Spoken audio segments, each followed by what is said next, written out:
sudah ada 2000 tahun sebelum Nabi Konghucu lahir. Para raja dan rakyat harus menjalankan upacara agama dan menjunjung tinggi moralitas seperti yang diajarkan oleh para leluhur raja. Nabi Konghucu lahir pada tahun 551 sebelum Masehi. Ia ditugaskan oleh Tuhan untuk menata kembali tata upacara agama Rujiao dan mengajarkan kepada raja dan rakyat Tiongkok tentang spiritual dan moral agar rakyat Tiongkok hidup lebih sejahtera dan damai. Pada waktu itu, terjadi perpecahan di negeri Tiongkok yang menyebabkan negeri Tiongkok kacau balau. Para kepala daerah ingin menjadi raja, mereka saling berperang berebut wilayah. Zaman itu disebut zaman Chunxiao atau musim semi dan musim gugur. Nabi Konghucu mendirikan sekolah yang menampung murid sebanyak 3.000 orang. Setelah para murid itu pandai, banyak yang mendirikan sekolah meneruskan ajaran Nabi Konghucu. Namun, ada juga murid yang mendirikan sekolah dengan aliran lain. Pada waktu itu, muncul aliran yang bermacam-macam di Tiongkok. Bahkan ada aliran yang bertentangan dengan ajaran Nabi, antara lain aliran Moris yang didirikan oleh Mo Tzu. Dua tokoh besar yang meneruskan ajaran Rujiao, yaitu Meng Tzu dan Chun Tzu. Kedua tokoh ini memang mengajarkan ajaran Rujiao dari Konghucu, namun mereka mempunyai perbedaan pendapat dalam beberapa hal. Meng Tzu mengajarkan manusia akan hidup bahagia apabila negara makmur dan sejahtera. Untuk itu manusia harus melaksanakan penentuan, yaitu menjalani hidup lurus, jujur, dan tidak serakah. Kekacauan terjadi dalam masyarakat karena banyak orang yang tidak menjalankan hidup sesuai perintah Tuhan. Ajaran Meng Tzu lebih mengarah kepada ajaran agama. Kekuatan iman sangat diperhatikan. Meng Tzu meyakinkan bahwa watak dasar manusia itu baik. Sun Tzu mengajarkan bahwa manusia bisa hidup bahagia apabila negaranya kuat dan kaya.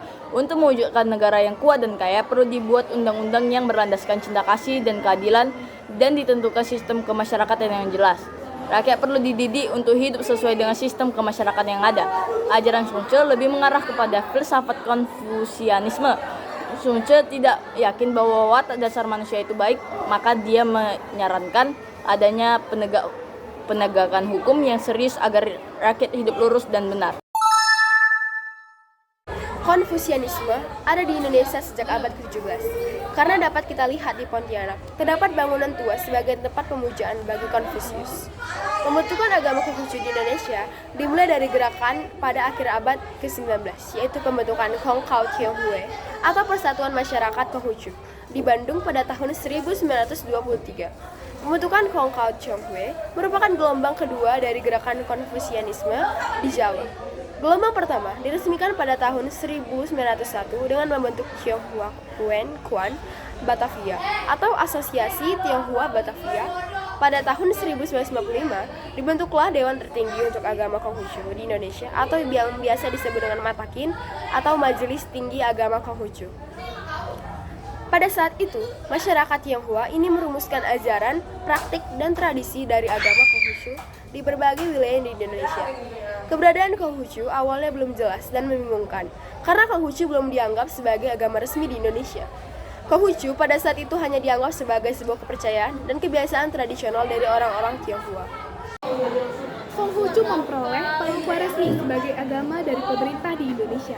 Keputusan tersebut dapat kita lihat dalam Keputusan Presiden Nomor 1 Tahun 1965 hingga Konstitusi Nomor 5 Tahun 1965 yang menetapkan bahwa Indonesia memiliki 6 agama resmi orang Indonesia. Dari data Kementerian Agama tahun 2016, orang Indonesia yang menganut Konfusianisme terdapat 117.091 orang.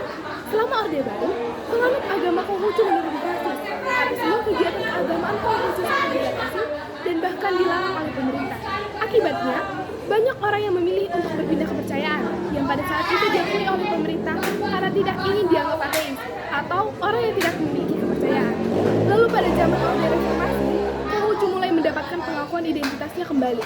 Ini merupakan sebuah upaya dari pemerintah dalam memenuhi hak asasi manusia dalam memeluk agama sesuai dengan keinginan pribadi. Pada akhir 2007, dikeluarkanlah Peraturan Pemerintah Nomor 55 Tahun 2007 tentang pendidikan agama yang diterbitkan, sehingga agama Konghucu mendapatkan tempat di bidang pendidikan. Meskipun jumlah pemeluk dari agama Konghucu ini sedikit, namun ajaran-ajaran Konfusianisme menunjukkan jati diri orang Tionghoa yang berbudaya khas dan memperkaya kebudayaan Indonesia yang Bhinneka Tunggal Ika. Perayaan-perayaan pada agama Konghucu. Yang pertama, Tahun Baru Imlek. Tujuan perayaan Imlek secara umum adalah untuk menyambut tahun baru yang dilaksanakan pada akhir bulan 12 atau 1 Ciague berdasarkan kalender lunar. Kalender ini berbeda dengan kalender Masehi yang digunakan di Indonesia dan sebagian besar negara di dunia. Yang kedua, Cap Gomeh. Tujuan perayaan Cap Gomeh adalah untuk menutup rangkaian perayaan Tahun Baru Imlek pada malam ke-15 bulan pertama Tahun Baru Imlek. Lalu ada pula tujuan lain, yaitu untuk mengungkapkan rasa syukur kepada Tuhan atas berkah yang diberikan dan harapan agar masa berikutnya memperoleh yang lebih baik. Yang ketiga, Cengbeng. Cengbeng adalah hari untuk membersihkan makam leluhur pada 4-5 April dan memberikan persembahan kepada mereka.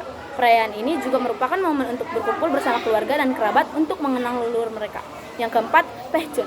Pehcun adalah perayaan mengenang jasa Kyuyuan pada hari 5 bulan 5 penanggalan Imlek, seorang menteri negara Chu yang patriotik dan setia. Sekian perayaan-perayaan pada agama Konghucu. Terima kasih.